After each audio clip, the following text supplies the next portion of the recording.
بات کو پولرائز کیے بغیر اگر ہم سب مل سر جوڑ کے دیکھیں کہ وہ کیا چیزیں ہیں جو کرنے والی ہیں، جو نہیں ہو پائیں، جن پہ نہ صرف ہم معترض ہیں بلکہ آپ کے اپنے کابینہ کے اراکین جو ہیں وہ معترض ہیں اور واشگاف الفاظ میں وہ یہ آواز بلند کر رہے ہیں، وہ کم از کم اس ایوان کے سامنے تو لائی جائیں کہ وہ کیا چیزیں تھیں، وہ ہیومن رائٹس کے مسائل، وہ خواتین کے مسائل، وہ ریپ جس کو ایک جنگی ایک طرح سے اوپریشن کے طور پہ، ہتھیار کے طور پہ استعمال کیا گیا ہے، اس کے متعلق انہوں نے تذکرہ کیا اپنی گفتگو میں کہ ہماری حکومت کچھ نہیں کر سکی. انہوں نے کچھ فورمز کا نام لیا اور کہا کہ ان فورمز پہ کچھ نہیں ہو سکا. تو ہم چاہیں گے کہ کسی وقت وزیر خارجہ صاحب، علی محمد صاحب پارلیمانی وزیر یا دیگر کوئی بھی اشخاص اگر اس پہ تھوڑی سی روشنی ڈالیں اور کوئی ایسا فورم تو تجویز کریں جس پہ ہم سارے بیٹھ کے یکجا ہو کے اس اسٹریٹجی کو، مربوط پالیسی کو، جس کے آخر میں ہمیں نظر آئے کہ صرف لفاظی نہ ہو، صرف قراردادیں نہ ہوں جو ہم پاس کرتے ہیں، تو میں سمجھتا ہوں کہ ہمیں بڑی اس کی خوشی ہوگی اور ہم ان کے ہاتھ مضبوط کریں گے، مگر ہونا وہ مربوط چاہیے، سبسٹینٹیو چاہیے. میں چیئرمین صاحب جب 2020 کا سورج غروب ہو رہا تھا تو میں یہ سوچتا رہا کہ ہم نے اس تمام عرصے میں، اس پورے سال میں کیا کھویا اور کیا پایا. تو کیا پایا ہم نے؟ سب سے پہلے میرے گمان میں یہ آیا کہ موت پائی ہم نے کرونا کی شکل میں. پوری دنیا میں یہ عذاب آیا، ہمارے ہاں بھی آیا. تو 2020 میں ہم پہ موت کا عذاب آیا. اور ہم نے کیا پایا؟ ہم نے غربت پائی چیئرمین صاحب. 6% کے اوپر ملک ترقی کر رہا تھا، کرونا سے پہلے 1.9% کے اوپر ترقی کی شرح گر گئی. اور اس سے کیا ہوتا ہے؟ اور پھر منفی میں چلی گئی کرونا کے بعد. اس سے ہوتا یہ ہے کہ اگر آپ اجازت دیں پلیز، ہوتا یہ ہے کہ ترقی کی شرح اگر 6% سے گر کر آتی ہے 1.9% پہ یا منفی میں چلی جاتی تو لوگوں کو روزگار نہیں ملتا، لوگوں کو نوکریاں نہیں ملتی. اور ہم نے کیا پایا؟ ہم نے مہنگائی پائی. وہ کھانے پینے کی اشیاء جن کے اندر انفلیشن یا مہنگائی کی شرح 1% تھی، پہلے سال میں دیہی علاقوں میں 100% کے قریب چلی گئی. آپ بتائیں لوگ کہاں سے کھانا کھائیں؟ اور اگر اس کے خلاف کسی نے آواز بلند کی تو ہم نے استحصال پایا، ہم نے قید و بند کی صعوبتیں پائیں. یہ تھا جو 2020 میں ہم نے پایا. تو پھر میں نے سوچا کہ ہم نے کھویا کیا اس؟ تو 4 چیزیں ہم نے کھوئی جی. ہم نے انسانی وقار کھویا، ہیومن ڈگنیٹی، انسانی زندگی کی وقت کھوئی ہم نے، اس کی حرمت کھوئی. یہ پہلی چیز ہم نے کھوئی. دوسری چیز جو ہم نے کھوئی وہ وفاداری تھی 2020 میں. جس طرح کی زبان ہم نے بولی اس کے اندر جو بیسک ڈیسنسی ہے جس کو ہم استعمال کرتے ہیں ایک دوسرے سے گفتگو کرنے کے لیے، وہ بھی ہم نے کھو دی. تیسری چیز جو ہم نے کھوئی وہ ہمارے اداروں اور اس سسٹم کے اوپر اعتماد تھا. یعنی نہ ہمیں اداروں کے اوپر اعتماد رہا سال کے آخر میں، اور سال کے آخر میں نہ ہمیں سسٹم کے اوپر کچھ اعتماد رہا. اور ان تینوں چیزوں کے نتیجے میں، یعنی انسانی حرمت، ڈیسنسی، وفاداری اور اداروں کا اعتماد جو ہے، ان تینوں کو کھونے کے نتیجے میں سب سے بڑا جو ہمارا قتل ہوا وہ امید کا قتل تھا. We as a nation began to lose hope. اور معاشرے کسی بھی چیز کے بغیر چل سکتے ہیں مگر امید کے بغیر کوئی معاشرہ، کوئی قوم آگے نہیں بڑھ سکتی. تو ہم سب کو مل کے کسی نہ کسی طریقے سے 2021 میں اس امید کو ریسٹور کرنا ہے. تو ہم سب بڑے دکھ درد کا شکار رہے اور مگر آگے بڑھتے رہے، اور خیال ہمارا یہ تھا کہ 2021 کا سورج جب نکلے گا تو یہ بادل شاید چھٹ جائیں گے. میں مقدمہ آپ کے سامنے یہ پیش کر رہا ہوں کہ انسانی جان کی وقار، حرمت، عزت سب معاشرے میں پامال ہوئی جاتی ہے. اور ابھی تک تو میں نے آپ کو وہ ایگزامپلز دی ہیں چیئرمین صاحب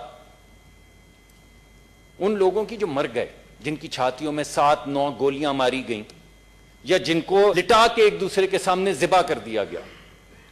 اب ذرا ان کی طرف نظر ڈالیے جو زندہ ہیں.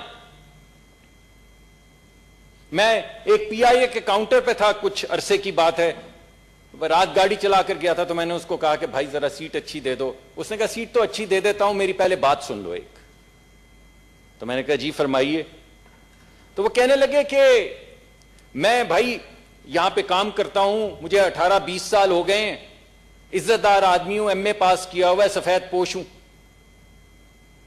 میں کل صبح اٹھا کچھ دن پہلے تو میں نے دیکھا کہ میری اماں کپڑے استری کر رہی. میں ہر وقت حساب لگاتا رہتا ہوں کہ بجلی کی قیمت اتنی بڑھ گئی ہے کہ کہیں ایسا نہ ہو کہ 300 یونٹ سے زیادہ ہو جائیں اور بجلی کی قیمت جو ہے وہ 10-8 روپے سے بڑھ کے 14-18 روپے ہو جائے اور میں دے نہ پاؤں. تو میں بھاگا گیا, مہینے کا آخر تھا, وہ بالکل وہ 280-90 یونٹ ہو چکے تھے. میں نے اپنی اماں کا ہاتھ پکڑ لیا اور میں نے اماں سے کہا کہ اماں مجھے کپڑے دے دو, ابا کے کپڑے وہ استری کر رہی تھی, میں بازار سے کروا لاتا ہوں کیونکہ ہمارا بل بڑھ جائے گا.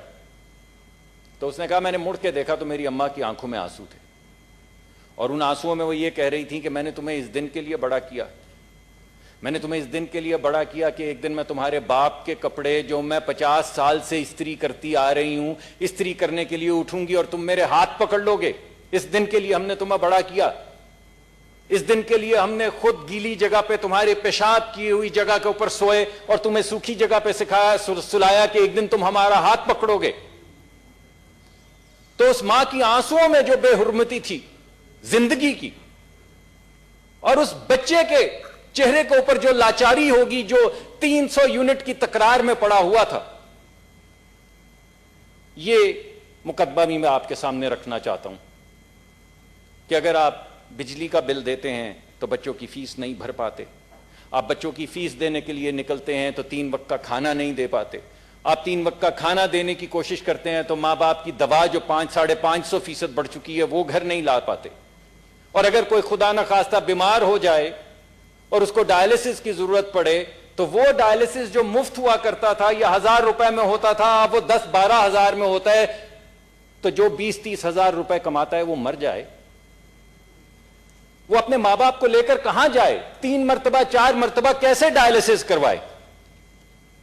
تو میں نے آپ کو جو بے حرمتی مرنے والوں کی ہو رہی ہے وہ بھی سنا دی, اور جو بے حرمتی زندہ لوگوں کی ہے وہ بھی سنا دی. ہم نے حرمت کھو دی, انسانی وقار کھو دیا انسانی زندگی کا. اور اگر کسی نے آواز اٹھائی, تو چور چور چور چور, ہر طرف یہ نعرہ بلند ہو گیا, اوئے توئے تیری میری یہ وہ زبان جو کوئی اپنے بچوں کے سامنے, اپنی بٹیا کے سامنے, اپنے بیٹے کے سامنے نہیں بولا جاتا, وہ اعلیٰ ترین ایوانوں میں زبان بولی گئی. وہ زبان جو محلے کے گنڈے نہیں بولتے, وہ زبان ہمارے اعلیٰ ترین لیڈران جو ہیں وہ بولتے رہے, صرف اس وجہ سے کہ یہ آواز نہ اٹھاؤ, یہ ذکر نہ کرو, چاہے مہنگائی کا ہو, چاہے انسانی حرمت کا ہو, انسانی زندگی کا ہو, انسانی وقار کا ہو, اس آواز کو کسی طریقے سے بند کر دیا جائے. تو جو انسانی وقار تو گیا, جو ہمارے ہاتھ تھوڑی ڈیسنسی تھی, جو رواداری تھی, جو تہذیب تھی, وہ بھی ہمارے ہاتھ سے جاتی رہی. اور چیئرمین صاحب اگر کسی نے بہت شور مچایا کہ نہیں نہیں بھائی چور چور کو چھوڑو, اس کی بات تو کرو, ہمیں جیلوں میں ڈال دو, جو مرضی کرو, مگر اس کی بات تو کرو, غربت کی بات کرو, افلاس کی بات کرو. جب کسی نے بہت شور ڈالا تو کیا ہوا, نواز شریف جیل, شہباز شریف جیل, حمزہ جیل, مریم 2 مرتبہ jail, Shahid Khaqan Abbasi jail, Ahsan Iqbal jail, خواجہ آصف جیل, خواجہ سعد رفیق جیل, خواجہ سلمان رفیق جیل, میرا دوست مفتاح اسماعیل جیل, خورشید صاحب جیل, زرداری صاحب جیل, ان کی بہن جیل, ہسپتالوں سے گھسیٹ کے رات کی تاریکی کے اندر لے کر گئے جیل میں ڈالنے کے لیے, صرف تذلیل کرنے کو. دن کی روشنی میں بھی لے جا سکتے تھے, اور بہت سے نام ہیں جو رہ گئے جن کے لیے میں معافی چاہتا ہوں. لیکن یہ تھی قیمت جو ادا کرنی پڑی لوگوں کو شور مچانے پہ, کہ شور نہیں, خاموشی.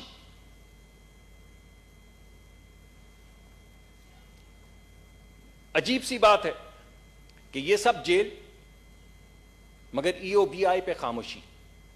24 ارب روپے کا مقدمہ ہے.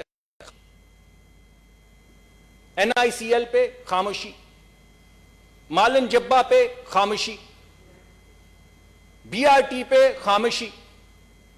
احتساب کمیشن کے آپ کو یاد ہوگا جرنیل صاحب تھے جنہوں نے کہا کہ کڑیاں ہتھ کڑی کی شکل میں 5 وزراء تک جاتی ہیں. وہ کون وزراء تھے، وہ کون سی کڑیاں اور کہاں گئی ہتھ کڑیاں؟ خاموشی. ہر طرف ایک خاموشی ہے.